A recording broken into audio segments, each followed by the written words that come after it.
सर्वप्रथम सर्वांना श्री स्वामी समर्थ. स्वामी महाराजांच्या कृपेने तुमच्या सर्व चांगल्या इच्छा पूर्ण होत ही स्वामींचरणी प्रार्थना करते आणि आजच्या व्हिडिओला सुरुवात करते. आता लवकरात लवकर आपलं नवीन वर्ष म्हणजे 2025ला सुरुवात होणार आहे. अगदी 8 ते 10 दिवसातच आपलं नवीन वर्ष सुरू होणार आहे.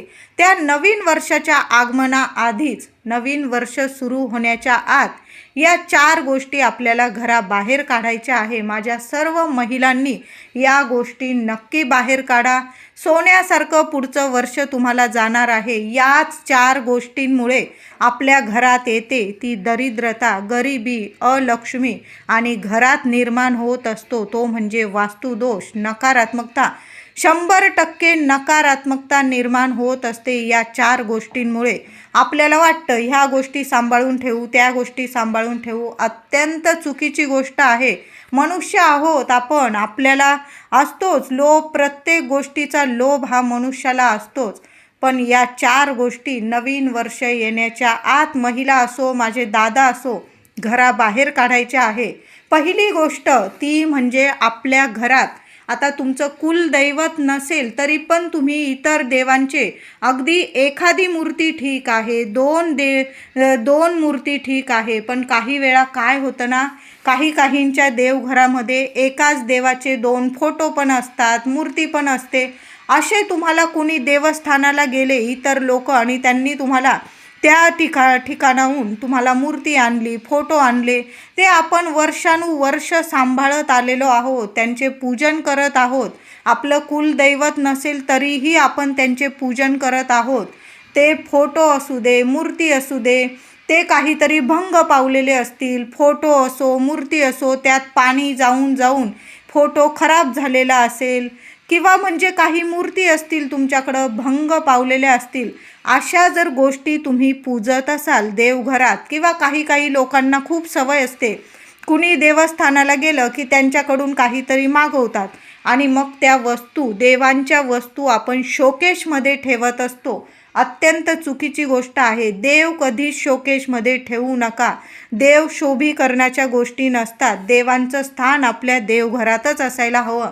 आपलं देवघरात आपले कुलदैवत गणपती बाप्पा, बाळकृष्ण, शिवशंकरांची शिवपिंड, आणखीन तुमचे स्वामींचा फोटो असेल, आपल्या दत्तगुरू महाराजांचा, आपल्या कुलदैवीचा, एवढे देव असले तरी पुरेसं असतं. पण काही लोक म्हणजे ज्या देवांची तुमच्याकडून खरोखर पूजा होत नसेल, जे खरंच भंग पावलेले असतील, मूर्ती असो, टाक काही वेळा चांदीचे टाक असतात, आपण रोज पूजा करून भंग पावलेले असतील, त्यात पाणी जात असेल, खूप खराब झालेले असतील, तर लोभ सोडून द्या. आजच ते देव असतील खराब झालेले, मूर्ती असेल, फोटो असेल, आजच तुम्हाला विसर्जन करायचं आहे. तर विसर्जन करताना पण अगदी छान असं विसर्जन करायचं आहे. आपल्याकडून त्यांची अजिबात हे व्हायला नको, म्हणजे आपल्याकडून चूक व्हायला नको. काय करायचं, एखाद दिवशी आंघोळ वगैरे, 4 दिवस असेल महिलांनो, या गोष्टी करू नका. तर काय करायचं, माझ्या दादांनी जरी हा विधी केला ना तरीही चालेल. थोडासा भात शिजवायचा, त्यात मीठ टाकायचं नाही. दही भात, ताजा दही भात घ्यायचा.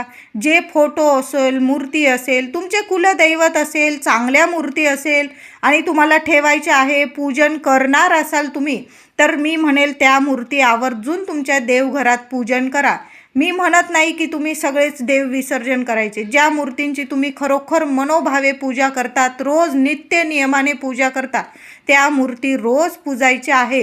पण तुम्हाला कोणीतरी दिलेलं आहे, तुम्ही देवस्थानाला गेला, तिथून काहीतरी आणलं आणि ज्या देवांना तुम्ही देव पण दिलेलं नाही ब्राह्मणाकडून आणि त्या मूर्ती किंवा फोटो भंग पावलेले असतील आणि त्या पूजत असाल, तर अत्यंत चुकीची गोष्ट आहे. पाट मांडायचा, त्यावर लाल वस्त्र अंथरायचं, त्यावर हळदी कुंकू वाहून ज्या मूर्तींचं, ज्या टाकाचं, ज्या फोटोचं तुम्हाला विसर्जन करायचं आहे, नीट ठेवायचे. तिथं थोडीशी तांदळाची रास करायची, त्यावर त्या मूर्ती फोटो ठेवायचं, त्यांना हळदी कुंकू फुलं अक्षता अर्पण करायचा, दही भाताचा नैवेद्य दाखवायचा आणि मनापासून त्यांना प्रार्थना करायची की माझ्या घरात हे मूर्ती फोटो या देवांचं तुम्ही नाव घ्या, ते देवांचं आज मी तुमचं विसर्जन सोहळा करत आहे, विसर्जन करत आहोत माझ्याकडून एवढी सेवा झाली ती कबूल करून घ्या, आता मी विसर्जन करत आहोत, काही चुकलं माकलं असेल क्षमा करा असं बोलून दही भाताचा नैवेद्य दाखवून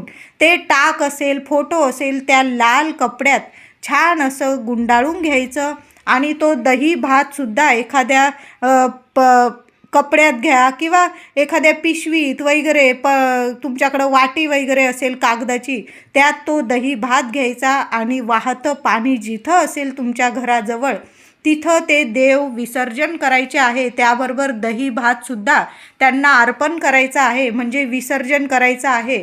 अशा पद्धतीने साध्या भोळ्या पद्धतीने तुम्ही ते जुने देव विसर्जन करायचे आहे. नवीन वर्ष येत आहे, आपल्या देवघरात जर खरोखर भंग पावलेले देव असतील किंवा मूर्ती असेल, टाक असेल, फोटो असेल जे खूप खराब झालेले आहे, ज्यांची तुम्ही पूजा पण कधी करत नाही, ते आजच विसर्जन करायचे आहे. ही खूप महत्त्वाची गोष्ट आहे.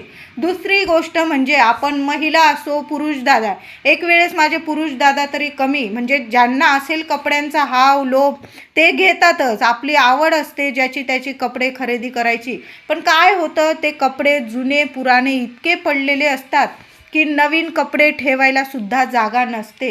मग अशा वेळी एकदम फाटलेले कपडे असतील, खूप खराब झालेले असतील, ते चिंधीवाल्यांना देऊन द्यायचे आणि जे तुम्ही चांगले असतील ते स्वच्छ धुवून घ्यायचे आणि तुम्ही कुणाला दान केले तरीही चालेल. किंवा पण दान करताना पण गोरगरीब आहे आणि त्यांना कसे पण दान करायचे अजिबात नाही, आपल्यालाच पाप लागतं. गरिबांना कपडे दान करताना पण ते बऱ्याच वेळा वापरतील अशा परिस्थितीत कपडे असतील तरच त्यांना दान करायचे आणि ते आपल्या अंगाचा वास असेल तो धुवून घ्यायचा स्वच्छ कपडा आणि मगच इतरांना चांगली इस्त्री करा आणि मगच कुणाला तरी दान करायचं आहे. असेच कपडे घेऊन भांड्यावाली येते, तिला देताय. महिलांनो, मुलांचे कपडे असू द्या, पतिदेवांचे, तुमचे असेल, तुम्ही अंगावरचे घातलेले आहे आणि तुम्हाला द्यायचे आहे असं करू नका. तुम्हाला भांडीवाल्याला द्यायचे असेल, कुणाला दान द्यायचे असतील, ते कपडे तुम्ही स्वच्छ धुवा, चांगलं सुवासिक पावडर वापरा आणि ते कपडे स्वच्छ धुवायचे.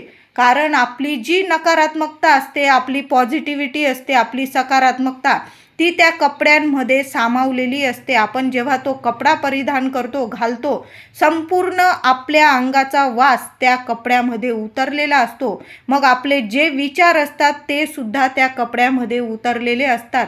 मग जेव्हा आपण इतरांना ते कपडे देतो, ती आपली सकारात्मकता पण त्यांच्याकडे जाते आणि आपली जी नकारात्मकता असते ती सुद्धा जाते.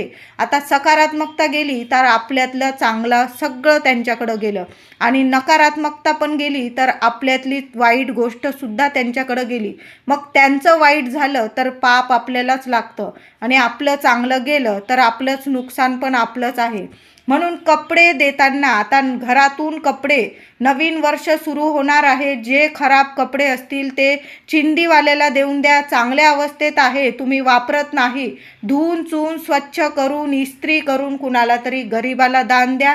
ते कपडे देताना त्यावर काहीतरी दक्षिणा, म्हणजे तुम्हाला 21 रुपये ठेवायचे, 51,000 रुपये, 1,000 रुपये द्यायचे गरिबाला, त्या कपड्यांबरोबर थोडेसे पैसेसुद्धा द्या. असेच कपडे देऊन टाकू नका.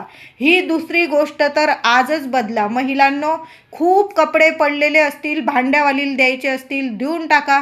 नवीन वर्ष सुरू होण्याच्या आत आपल्या घरातून जुने पुराणे कपडे आजच बाहेर काढून टाकायचे आहे. लहान लेकरांचे कपडे देत असाल तर आजच स्वच्छ धुवून टाका आणि मगच कुणाला तरी चांगल्या अवस्थेत असतील तर दान करा. नाही तर तुम्ही चिंधीवाल्याला दिले स्वच्छ धुवून तरीही चालेल. कपडे जाळू वगैरे अजिबात नका. ही चूक अजिबात नाही करायची. आपण लहान लेकरांना घालतो, आपण कपडे वापरतो, आपले लेकरं बाळं जे कपडे वापरतात ते कधीच जाळू नका. काही लोक काय करतात, प्रदूषण करतात, नदीत वाहत्या पाण्यात सुद्धा कपडे टाकून देता. असं करू नका. कृपया या गोष्टी अजिबात करू नका. कपडे एकतर दान करा आणि कपडे दान करताना त्यावर थोडे पैसे द्यायचेच आहे आपल्याला. असेच आपले कपडे दान करतोय, आपल्याला लागत नाही म्हणून थोडे का होईना कपडे देताय, थोडेसे पैसे त्याबरोबर, म्हणजे एक वेळा पोट भरतील गरीब लोक त्यांचं, एवढं तरी तुम्हाला पैसे किंवा अन्न दान केलं तुम्ही कपड्यांबरोबर तर अतिशय उत्तम. चांगल्या अवस्थेत असतील तेच कपडे दान करायचे आहे, कुणा गरीबाला द्यायचे आहे. किंवा तुमच्या घरी येत असेल बाई कामवाली आणि ती बोलली की माझे लेकरं बाळं वापरतील, चांगल्या अवस्थेत असतील कपडे तर तिला दिले तुम्ही धुवून चून स्वच्छ करून इस्त्री करून तरीही चालेल.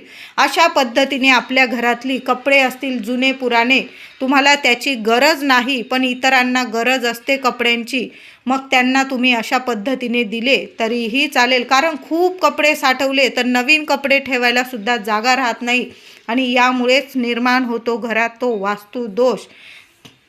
तिसरी गोष्ट ती म्हणजे आपण महिला, आपल्याला कपडे खरेदी करणं आणि भांडी खरेदी करणं खूप आवडीची गोष्ट आहे.